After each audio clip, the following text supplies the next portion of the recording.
The Grand Council chamber was enormous. It stretched so high that the ceiling disappeared into shadows.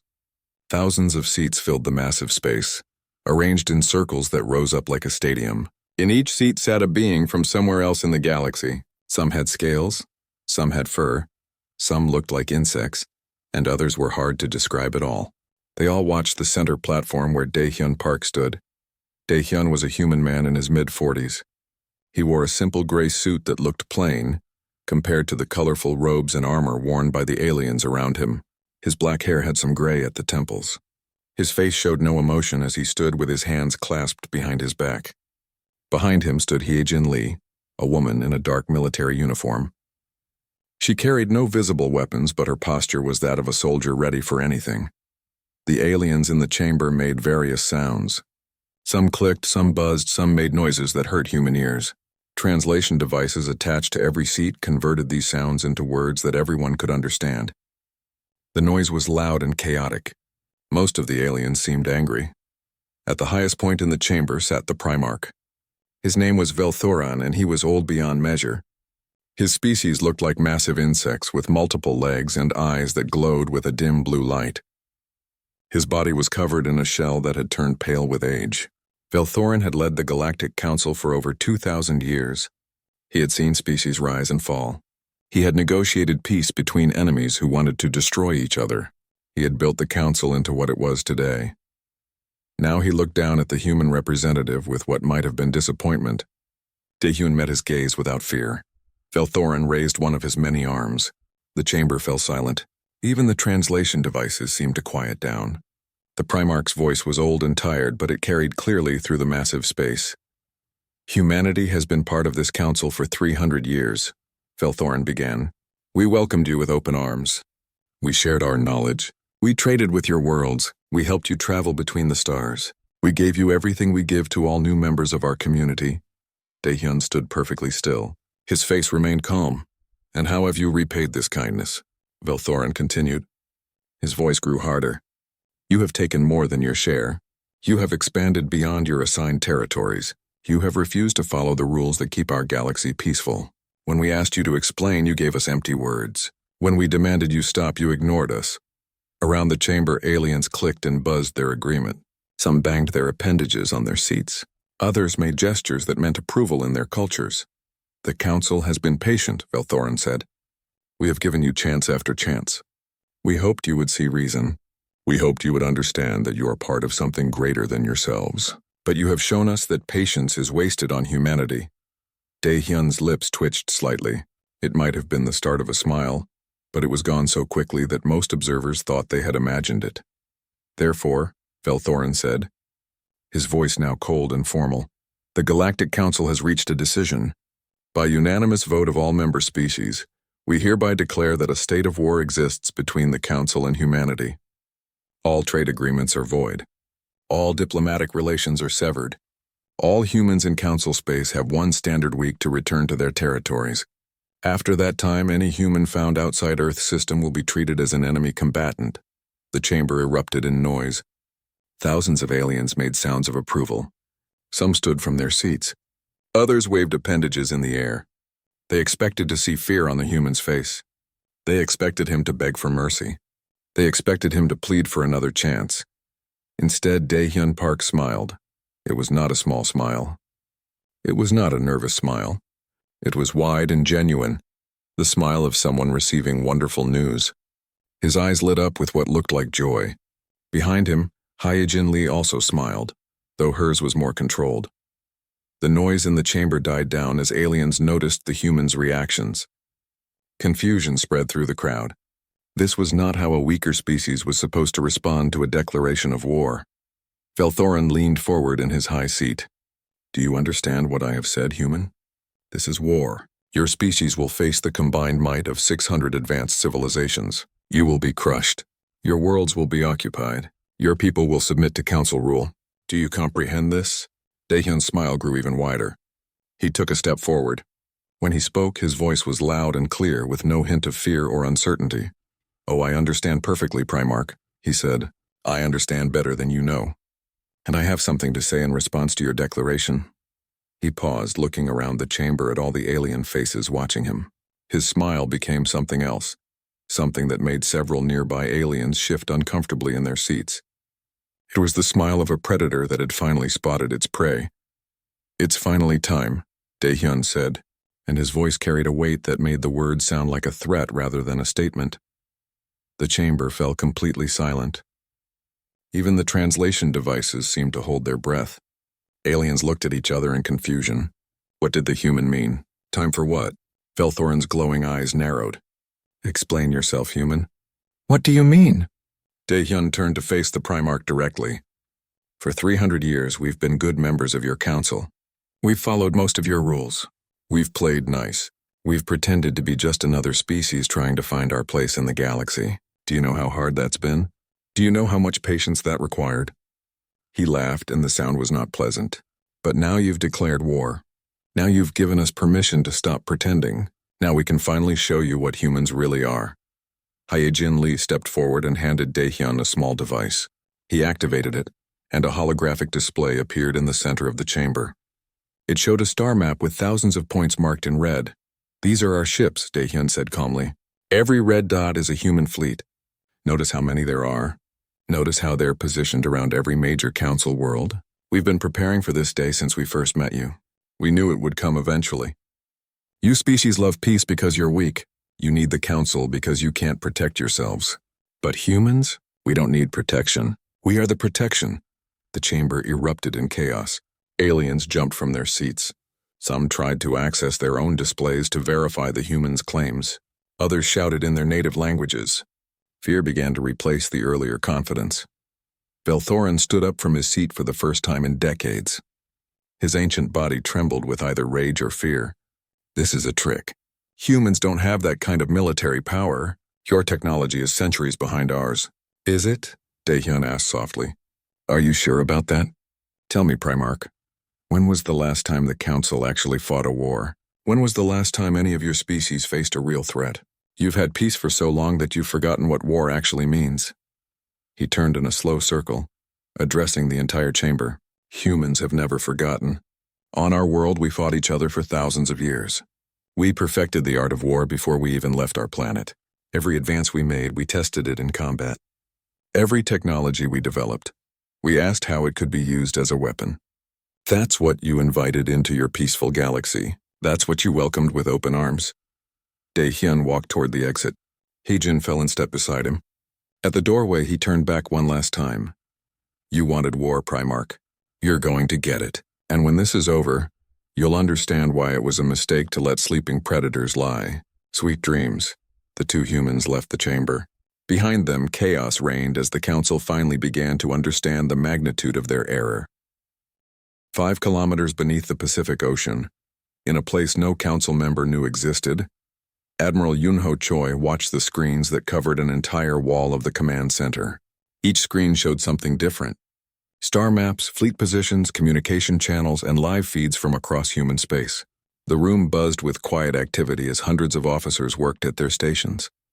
The Admiral was a tall man with silver hair and sharp eyes that missed nothing. He had spent 40 years preparing for this moment. Every decision, every training exercise, every technological advance had been building toward today. Now it was finally here. A communication officer turned in her seat. "Admiral, we're receiving the signal from Nexus 7. Envoy Park has delivered the message. The Council has declared war as predicted." "Good," Yunho said calmly. "Send the confirmation code to all fleet commanders. Execute Protocol Prometheus. No delays, no hesitation." The officer's fingers flew across her console. "Signal sent, sir. All fleets are responding. Protocol Prometheus is active." Dr. Bora Kim approached the Admiral. She was a small woman with glasses and short black hair, but her presence commanded respect. As the chief of xenobiology and strategic planning, she knew more about alien species than anyone alive. She had studied them for decades, learning their weaknesses, their fears, their capabilities. "The Council will try to verify our claims about the fleet positions," she said, pulling up a display on her personal device. "Their sensor network should detect our ships within the hour." "Let them look," Yunho replied. "They'll find exactly what we want them to find. How are the other preparations?" Bora smiled slightly. "Communication jammers are ready. Shield disruptors are in position. Intelligence operatives are standing by. Every major council facility has at least 3 human agents inside. Many of them have worked there for decades without suspicion. The Admiral nodded, and Captain Kang. His strike force is ready. They're eager to begin. Yunho turned away from the screens to face her. Tell me honestly, Doctor, after all these years of study, after learning everything about them, do you think the Council ever had a chance? Bora considered the question carefully. No, she said finally. They never did. The Council species evolved on peaceful worlds. They developed technology out of curiosity and cooperation. They reached the stars because they wanted to explore and learn. War is foreign to them. It's something they read about in history books, something their ancestors did millions of years ago. She pulled up an image on the main screen. It showed Earth's history and fast-forward centuries of conflict condensed into minutes. But humans? We evolved on a death world. Everything on Earth wanted to kill us. The weather, the animals, the diseases, even other humans. We spent our entire existence learning to fight, to survive, to win. While the Council species were building gardens, we were building weapons. While they were writing poetry, we were studying tactics. We are fundamentally different. Yet they thought they could control us, Yunho said. They thought we were like them. Bora corrected. They saw our ships and assumed we were just another species trying to reach the stars. They never looked deeper. They never asked why a species as young as ours had such advanced military technology. They never wondered why we asked so many questions about their defenses. They were so confident in their superiority that they missed all the signs.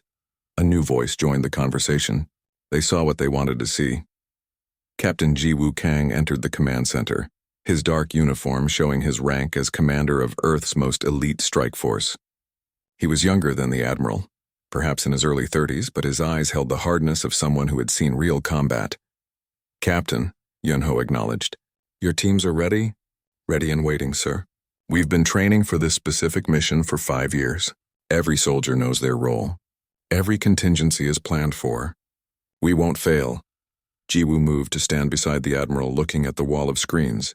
When I was a child, my grandfather told me stories about the old wars on Earth. Wars where millions died, where whole cities were destroyed. He said humanity had moved past that we were better now. But he was wrong. We're not better. We just got smarter about how we fight.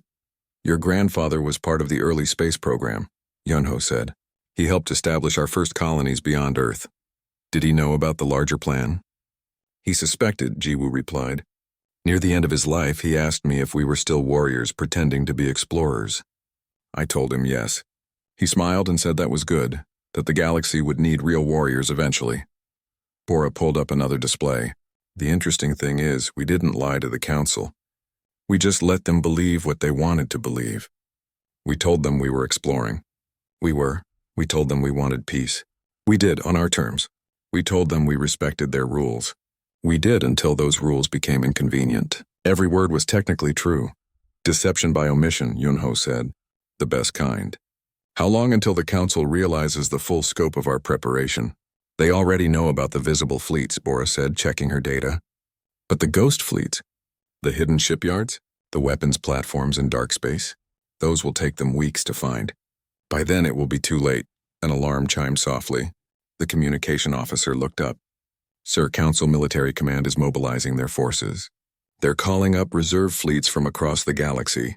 They're planning a 3-pronged assault on our territory. Let me guess, Jiwoo said. They're using the standard Council battle formation. 3 main fleets in a triangle pattern. Support ships in the rear. Communication hub in the center. The officer checked her screen and looked surprised. Yes, sir. Exactly that formation. How did you know? Because they've used the same formation for the last 1,000 years, Jiwoo explained. It's in all their training manuals. It's what they teach at their military academies. They never change it because it's never failed them. Of course, they've never fought an enemy that studied those manuals as carefully as we did. Yunho's expression remained neutral, but there was satisfaction in his voice.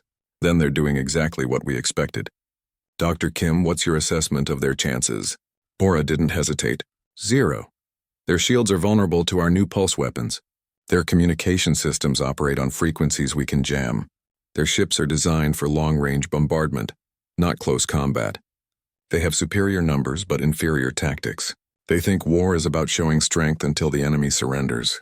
They don't understand that war is about destroying the enemy's ability to fight. And they're so used to fighting with rules, Jiwoo added. Rules about which weapons are acceptable, about protecting civilian areas, about giving warnings before attacks. We'll follow rules too, but only the ones that help us win. Yunho walked to the center of the room. Every officer in the command center turned to look at him. The low buzz of activity stopped as everyone waited to hear what their commander would say. 300 years ago, our ancestors made a decision, the admiral said, his voice carrying clearly through the large space. When humans first met the council, we could have told them what we really were. We could have shown them our weapons, our tactics, our true capabilities. But we didn't. Instead, we chose to wait. We joined their council. We learned their languages. We studied their cultures. We mapped their worlds. We prepared. He paused, looking at each face in the room. Some people thought we were cowards for hiding our strength. Some thought we should have conquered the galaxy immediately. But our leaders knew better. They understood that patience is not weakness. They knew that the best victory is the one where the enemy defeats themselves. And now the council has done exactly that. They declared war on us. They made themselves the aggressors. History will remember them as the ones who started this, not us. Now, Yunho continued, we show them what happens when you declare war on humanity. We show them why peace was better for everyone. We show them that we are not prey. We are predators who chose to sleep, and they just woke us up. The room erupted in determined acknowledgement. Officers returned to their stations with renewed purpose.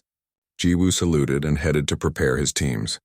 Bora returned to her analysis, coordinating with intelligence officers across human space. Yunho turned back to the wall of screens. On one, he could see the council fleets gathering. On another, human ships moved into position with perfect coordination. On a third, intelligence reports streamed in from agents throughout the galaxy. Everything was proceeding as planned. The council thought they were strong. They thought their numbers and their technology would overwhelm the upstart humans. They thought this would be a short war. They were right about one thing. It would be short. Just not in the way they expected. The emergency council session was nothing like the grand gathering where war had been declared. That meeting had been filled with confidence and righteousness. This one reeked of fear. Primarch Velthorin looked around the secret bunker where they now met. It was deep underground on a remote moon, its location known to only a few. The council had been forced to hide like prey animals. The irony was not lost on him. Representatives from every major species crowded the small space. They argued loudly, their voices mixing into a chaotic noise that translation devices struggled to handle. Some demanded immediate counterattack. Others screamed for surrender. A few simply sat in stunned silence. Order. Velthorin's voice cut through the noise. We must have order or we have nothing. The room gradually quieted, though angry muttering continued. An amphibious delegate stood up, his skin changing colors rapidly with agitation. How could this happen? Our intelligence said humans had limited military capabilities. Our assessment said they were decades away from matching our technology. Were those reports all lies? Not lies, a small insectoid delegate said bitterly. Just what the humans wanted us to believe. We were too arrogant to question it. Ambassador Narration stood near the back of the room. She was a human diplomat who had served the council for over 50 years. Everyone had trusted her. Many had called her friend. Now they looked at her with a mixture of betrayal and fear. You, a large mammalian delegate, pointed at her. You were part of this. All along you were spying on us. Lying to us, Nari met his gaze calmly. I never lied.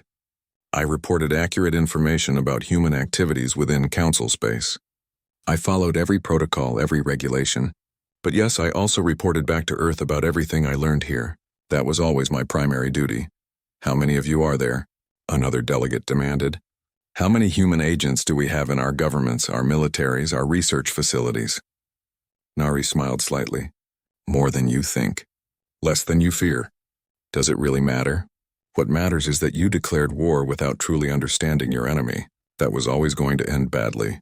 Velthorin raised his arm for silence. Ambassador Young is correct. The question now is not how we were deceived, but what we do next. We have lost one fleet completely. 2 others are retreating. The humans control 3 major trade routes and have blockaded 5 council worlds. Our military infrastructure is in chaos. What are our options? A crystalline being that communicated through light patterns flickered urgently. The translation device converted it to words. We must escalate. Use weapons we have banned for millennia. If we deploy the quantum disruptors or the reality warpers, we could level the playing field. And destroy ourselves in the process, another voice objected. Those weapons were banned because they're too dangerous to use. They don't discriminate between military and civilian targets. They could tear apart entire solar systems. Then what do you suggest? That we simply surrender to these primitives? Primitives? Nari laughed without humor. Is that what you still think we are? Even after everything you've seen? She walked to the center of the room, and delegates instinctively moved away from her. Good, she thought. They were finally learning respect. Let me tell you what we are, she continued. Humans evolved on a planet where almost everything tried to kill us. Predators, diseases, weather, other humans. We learned to fight or we died. When we reached the stars, we didn't stop being warriors. We just became patient ones. She activated a holographic display. It showed Earth's history, speeding through millennia of warfare. While your species were building peaceful civilizations, we were perfecting the art of killing each other. Every generation learned from the previous one's mistakes. Every war taught us new tactics. By the time we met you, we had thousands of years of military experience. The display changed to show human technology. Your technology is impressive, but you developed it for exploration and comfort. Every human advance, we asked ourselves how it could be weaponized. Your shields block energy weapons. Our weapons bypass shields. Your sensors can't detect cloaked ships. Our entire fleet uses cloaking. Your communications use predictable frequencies. We jam them all. This is madness, someone whispered. How could we not see this?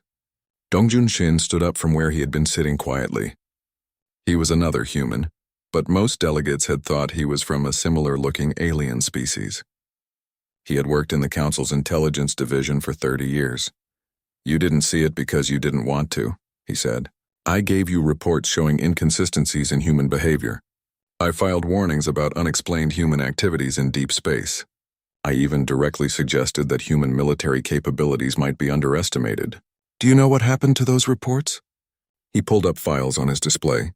They were dismissed, ignored, set aside as paranoid speculation. Because humans seemed friendly and cooperative, you assumed we were weak.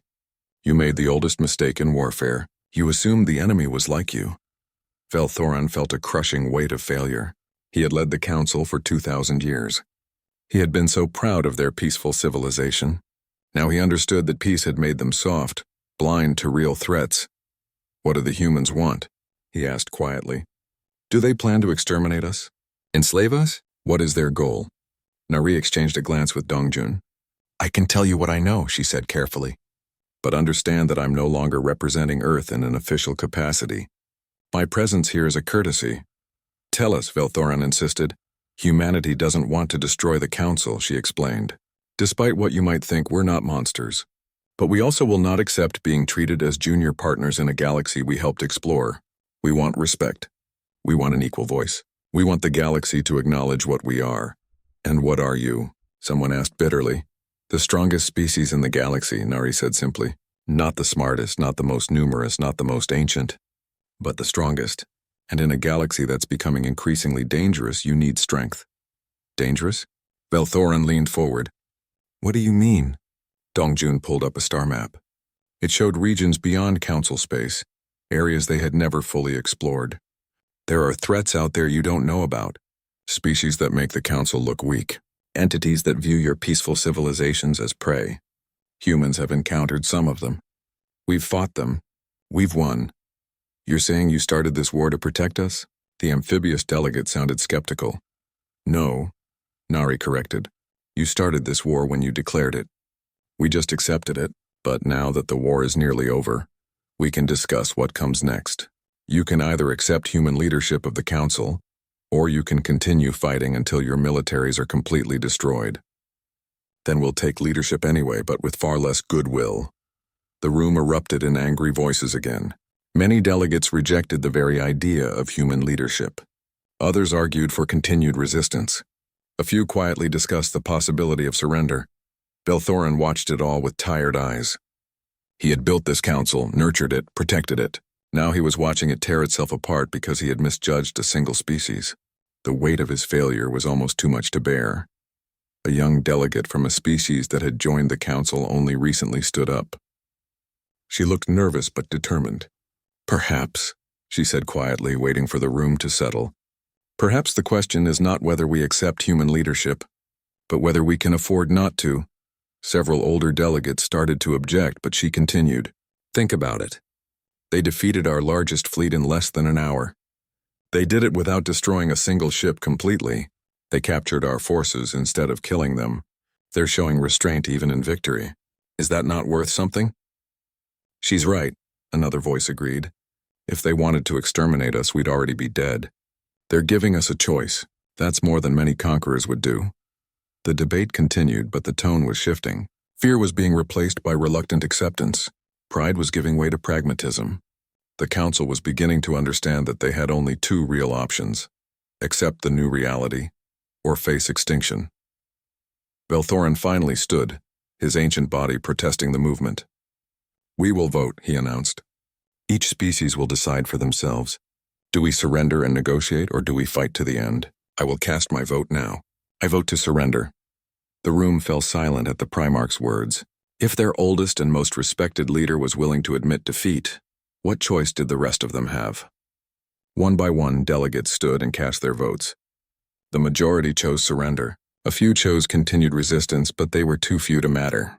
The war that had lasted less than a week was effectively over. Nari watched it all with mixed feelings.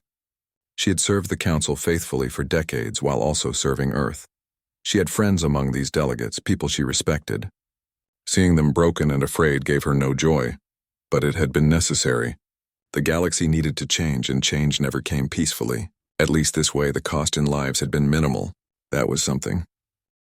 Fleet Commander Texlar was confident. His species had been part of the council for over 3 million years. They had seen countless younger species join and eventually submit to council authority. Humans would be no different, despite their strange behavior at the Declaration. He stood on the bridge of his flagship, the Eternal Judgment, surrounded by screens and holographic displays. Around him, his crew worked efficiently at their stations. They were professionals who had trained for decades in the Peaceful Council military academies. They knew every protocol, every procedure, every regulation. Thexler's species looked like large reptiles that walked on two legs. His scales were deep red, marked with patterns that showed his high rank. He had commanded fleets for 2 centuries without ever seeing real combat. There had been no need. The Council's reputation and numbers were usually enough to make any troublemaker surrender. "Status report," he ordered, his voice hissing slightly through his pointed teeth. "All 3 battle groups are in position." "Commander," his operations officer reported, "we have 273 capital ships, 800 support vessels, and over 3,000 fighters. Communications are established across the fleet. Shields are at full power, and the humans? Long-range sensors detect approximately 50 human ships in the Sol system.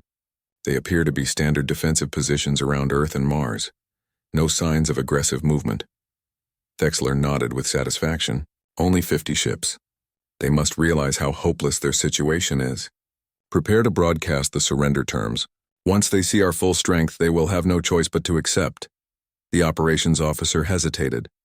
"Commander, intelligence reports suggested the humans claim to have thousands of ships. Should we not be more cautious?" "Those were lies to buy time," Thexlar said dismissively. "A desperate bluff from a weak species. If they had such forces, they would have revealed them already. No, they are hoping we will negotiate rather than attack. They do not understand that the Council has made its decision." He turned to face the main viewing screen, which showed the vast assembly of Council ships spreading out across space in their standard formation. It was beautiful in its own way, a demonstration of the galaxy's united power. "Begin the advance," Thexlar commanded. "Move forward at standard speed. Charge weapons, but do not fire unless fired upon. We must follow proper military protocol."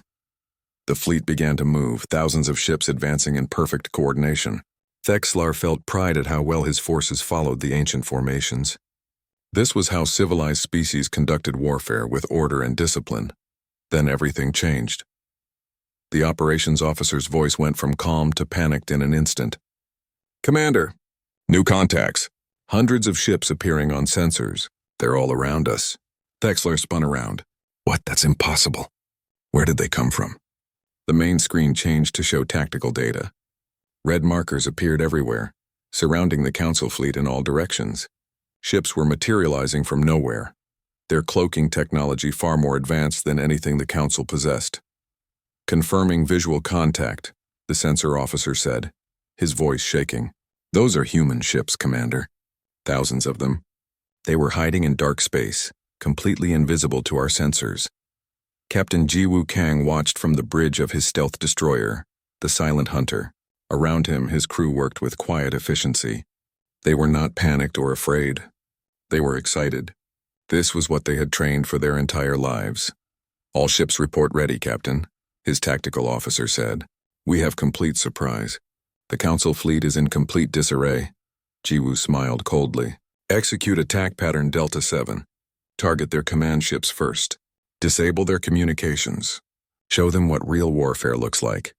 The human fleet struck like lightning. Ships that had been invisible moments before opened fire with weapons the Council had never seen. Pulse cannons ripped through alien shields as if they were not there. Missiles weaved through defensive fire with impossible precision. Electronic warfare systems jammed every communication frequency the Council used. On the Eternal Judgment, chaos reigned. Alarms blared from every direction. Officers shouted conflicting reports. Thexlar tried to give orders, but the communication system was dead. He could not reach his other ships. He could not coordinate a defense. He could only watch as human vessels tore through his fleet. Shields are failing, someone screamed. We're losing main power. A massive explosion rocked the ship. Emergency lights flickered on as the main systems went dark. Thexlar grabbed his command chair to keep from falling. Report. What was that? Human ships are targeting our engines and weapons systems, the tactical officer said, his voice breaking. They're not trying to destroy us. They're disabling us, systematically taking apart our entire fleet. Thexlar looked at the tactical display, which was still partially functional. The picture it showed was devastating. Council ships drifted helplessly as human vessels moved between them with frightening speed and precision. Every shot hit its target. Every maneuver was perfect. The humans fought like they had been doing this for centuries. Commander Taeyang commanded a wing of human fighters, small fast ships that darted between the larger vessels. His squadron had been assigned to take out the Council's communication hubs, and they were doing it with brutal efficiency. Echo 3, I have a clear shot on Hub Delta, one of his pilots called out. Take it, Taeyang confirmed. Echo 5, watch for those escort frigates. They're trying to set up a defensive screen. On it, Commander. Those frigates won't be a problem. Taeyang's fighter screamed past a Council battleship, so close he could see the alien crew through the windows. They looked terrified. Good. Fear was a weapon too. His targeting system locked onto a communication array. He fired and the array exploded in a shower of debris. Another Council ship cut off from the fleet network, unable to coordinate with anyone. This is too easy, one of his pilots commented. They're not even putting up a real fight. Stay focused, Taeyang warned. Easy or not, we do this by the book. Every target, every time. No mistakes. Back on the Eternal Judgment, Thexlar finally accepted reality. His fleet was defeated. In less than an hour, the combined might of the Council's military had been reduced to helpless debris. The humans had not even used all their forces. They had held back, showing restraint even in victory. That somehow made it worse. They were so confident in their superiority that they did not need their full strength. They were teaching the Council a lesson, demonstrating the difference between their capabilities. A communication request appeared on his emergency console. It was from a human ship. Thexlar hesitated, then accepted it. Captain Jiwoo Kang's face appeared on the screen. He looked calm and professional, not celebrating his victory or gloating over the defeat. He simply looked like a soldier who had completed his mission. Commander Thexlar, Jiwoo said politely, your fleet is disabled. Your weapons are offline. Your communications are jammed. You have two options. You can order your remaining ships to surrender, or we can continue this until nothing is left. The choice is yours. Thexlar's pride wanted to refuse. His training said to fight to the last. But his responsibility to his crew was greater than his pride. He had led them into this disaster through his arrogance. He would not lead them to pointless death. We surrender, he said quietly. Jiwoo nodded. A wise decision. You will be treated according to military standards. Your crews will not be harmed. However, you will be taken to a detention facility until this war concludes. Do you understand? I understand, Thexlar replied. He looked at the human captain with new eyes. Tell me, when did your species become such warriors? Jiwoo's expression did not change, but there was something in his eyes. Not cruelty, but a kind of ancient memory. We have always been warriors, Commander. You just never bothered to look closely enough to see it. That was your mistake. The screen went dark. Thexlar sat in his damaged command chair and wondered how many other council commanders were learning the same lesson right now. The humans had not won a battle. They had won the war before it even started. They just needed the council to declare war first so the galaxy would know who the real aggressors were. It was brilliant strategy, and terrifying. 30 days after the war began, the Grand Council chamber looked very different. Human soldiers in dark uniforms stood at key positions throughout the massive space. They were not threatening or aggressive, but their presence was impossible to ignore. The galaxy's power structure had fundamentally changed. Daehyun Park stood at the central podium where Primarch Velthorin had once presided. He wore a simple formal uniform without excessive decoration. Behind him stood Admiral Yunho Choi and Dr. Bora Kim, representing Earth's military and civilian leadership. The chamber was full again, but the atmosphere had changed completely. Gone was the arrogant confidence of species who believed they ruled the galaxy.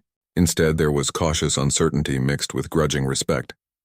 The delegates had learned what many refused to believe. Humanity was not just another member species. Daehyun looked out at the assembled representatives. He saw fear in some faces, anger in others, and curiosity in a few. All of them were waiting to hear what the new order would look like. Members of the Galactic Council, he began, his voice clear and calm. We stand here today at a crossroads. The war you declared is over. 3 major battles were fought.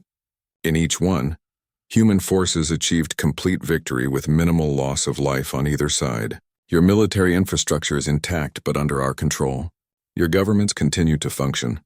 Your people are safe, he paused, letting his words sink in. Some of you expected us to be conquerors, to enslave your populations, to strip your worlds of resources, to impose brutal occupation, but that was never our goal. We are not your enemies. We never were. Velthorin, who now sat in a regular delegate's seat rather than his high throne, spoke up. His voice was weaker than before, aged by stress and defeat. Then what are you, Envoy Park? Why did you let us declare war if you did not want one?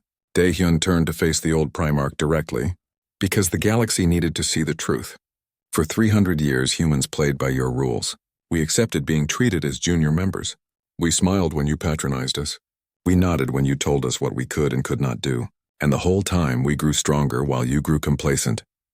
The war was inevitable, Admiral Choi added, stepping forward. Eventually our interests would conflict with council authority. Eventually you would demand we submit or face consequences. It was better to have that confrontation now on our terms rather than later, when the stakes might be higher and the cost in lives greater. Dr. Bora Kim activated a holographic display. It showed threats beyond council space. Things most delegates had never seen.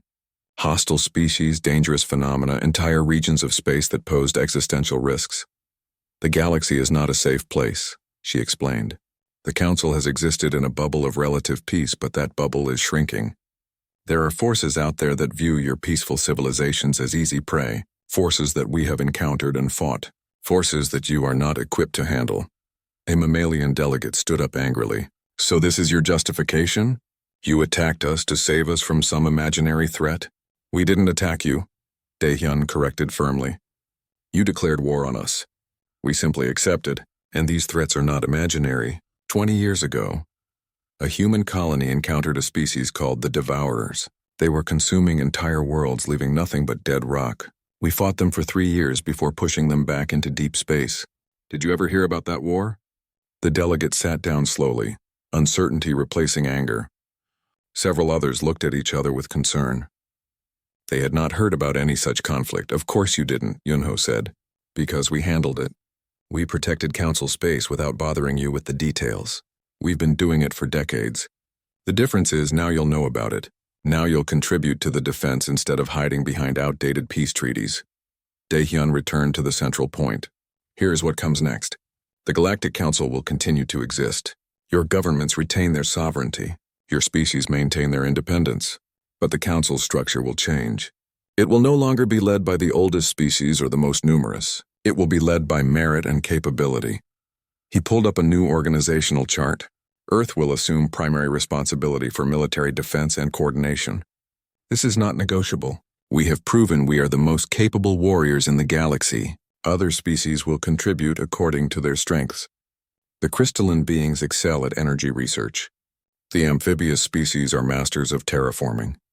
The insectoids have the best communication networks. Everyone has something valuable to offer. And if we refuse? Someone asked. What if a species chooses to leave the council rather than accept human leadership? Then they leave, Daehyun said simply. We will not force anyone to stay. But understand this, we now control the major trade routes. We have the strongest military. We have alliances with several independent systems that want our protection. Any species that leaves the council will find themselves isolated and vulnerable. It was not a threat exactly. It was simply a statement of reality. The galaxy had changed and species would need to adapt. Dr. Kim spoke again. I know many of you are afraid. You think we're going to turn your worlds into military bases? Conscript your populations? Treat you as subjects rather than equals? But that's not who we are. Yes, humans are warriors. Yes, we're aggressive and competitive. But we're also pragmatic. We understand that a strong galaxy is better than a conquered one. You want us to trust you, Velthorin said bitterly. After you deceived us for centuries? After you deliberately provoked a war? No, Yunho replied. We don't expect trust. We expect cooperation based on mutual benefit. You need our military strength. We need your industrial capacity, your research capabilities, your diplomatic networks. This can work if we all approach it rationally. Daehyun raised his hand for attention.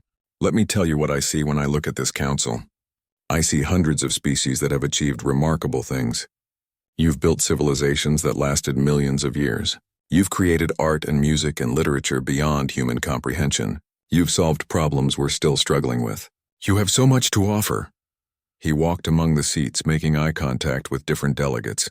But you've been living in a dream, believing the galaxy would remain peaceful forever. You created rules and regulations based on the assumption that everyone would follow them. You forgot that not every species shares your values. You forgot that the universe doesn't care about fairness. Humanity never forgot that, he continued. We remember what it's like to fight for survival. We understand that peace is not natural or guaranteed. It must be maintained with strength and vigilance. That's what we bring to the council. Not cruelty or oppression, but the willingness to do what peaceful species cannot. A young delegate from a recently joined species stood up. What about species like mine? We've only been part of the council for a few decades. We have no military to speak of, no great technological achievements. What happens to us in this new order? Daehyun smiled, and it was genuinely warm. You continue to grow and develop just as you have been. The difference is, now you have real protection instead of empty promises. When threats emerge, you won't have to hope the council debates long enough to help. You'll have human fleets responding immediately. Dr. Kim added, we're also implementing educational exchanges. Human military academies will train officers from every species interested. In return, humans will study at your best schools and research facilities. We want to learn from you, not just rule over you. The chamber was quiet now. Delegates were processing the information, considering their options. Some still looked hostile, but others seemed thoughtful. A few even looked relieved that the uncertainty was ending. Velthorin stood slowly. I have led this council for 2,000 years. I have made many mistakes, but my greatest was underestimating humanity. I allowed pride and tradition to blind me to reality. For that, I apologize to my fellow delegates. He turned to Daehyun. I do not like what has happened. I do not enjoy seeing my life's work dismantled. But I am old enough to recognize when resistance is futile and foolish. If humanity promises to protect the Council's member species, to preserve their cultures and independence, then I will support this transition. Daehyun nodded respectfully. You have my word, Primarch. And more importantly, you have the word of Earth's government and military command. We are not conquerors seeking empire. We are warriors seeking worthy purpose. Protecting this council gives us that purpose. One by one, other delegates stood and offered their acceptance. Not all of them, and not enthusiastically, but enough. The momentum toward acceptance was building. The galaxy was adjusting to its new reality. Admiral Choi allowed himself a small smile. The plan had worked. 300 years of patience and preparation had paid off. Humanity had achieved what they needed without excessive bloodshed, without becoming the monsters they could have been. Dr. Kim was already thinking ahead. There was so much work to do, integrating military forces, establishing new protocols, preparing for real external threats. But for the first time, she felt optimistic about the galaxy's future. With human strength and council knowledge combined, they could face anything.